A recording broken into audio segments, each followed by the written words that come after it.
அனைவருக்கும் வணக்கம். எல்லாரும் எப்படி இருக்கீங்க? இன்றைக்கி நம்ம பீட்ரூட் பொரியல் எப்படி செய்யறதுன்னு பார்ப்போம். வாங்க வீடியோக்குள்ளே போகலாம்.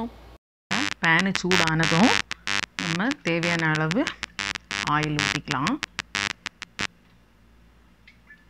அவ்வளோதான்.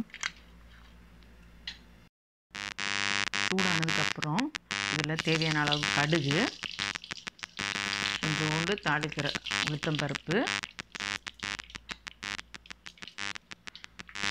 அப்புறம் கொஞ்சம் ஜீரகம், இதை போட்டு நல்லா ப்ரௌனிஷ் கலரில் வறுத்துக்கலாம்.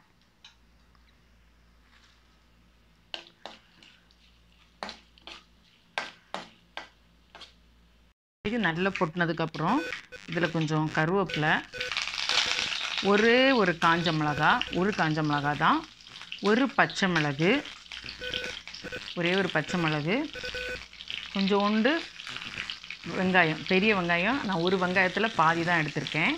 இதை நல்லா எல்லாத்தையும் சேர்த்து ப்ரௌனிஷாக வதக்கணும். இந்த டைமில் கொஞ்சோண்டு உப்பு சேர்த்துக்கலாம். தேவையான அளவு உப்பு சேர்த்தோன்னா நம்ம வெங்காயம் சீக்கிரம் வதங்கும்.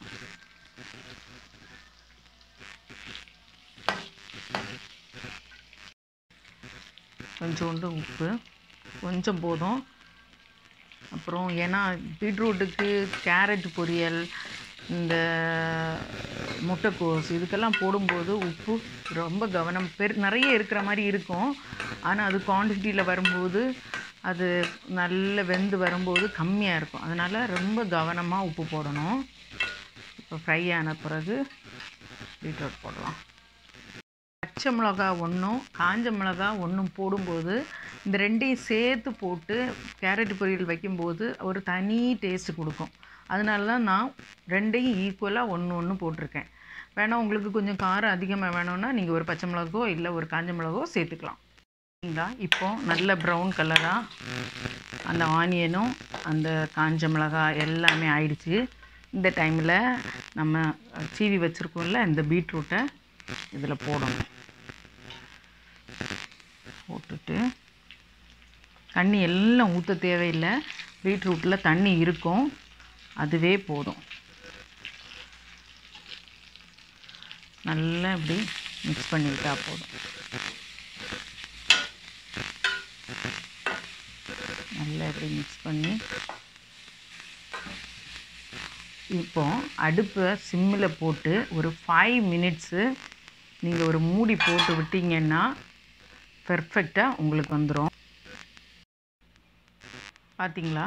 இப்போ நல்ல வெந்து இருக்கும் பீட்ரூட். நல்லா இங்கே பாருங்கள்,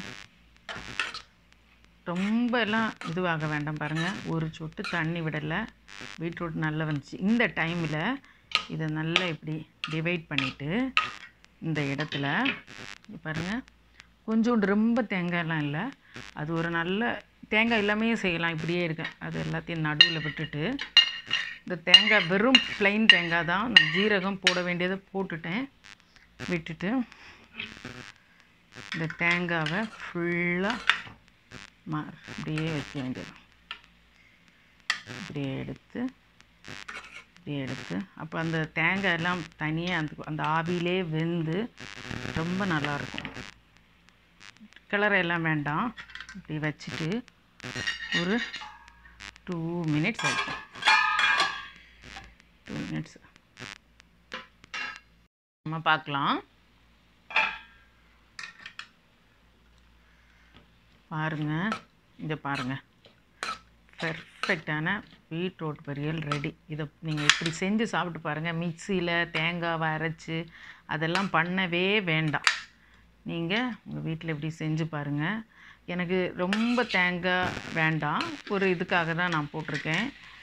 பாருங்கள், இங்கே பாருங்கள், நல்ல வெந்து பெர்ஃபெக்டான பீட்ரூட் பொரியல் ரெடி ஆயிடுச்சு.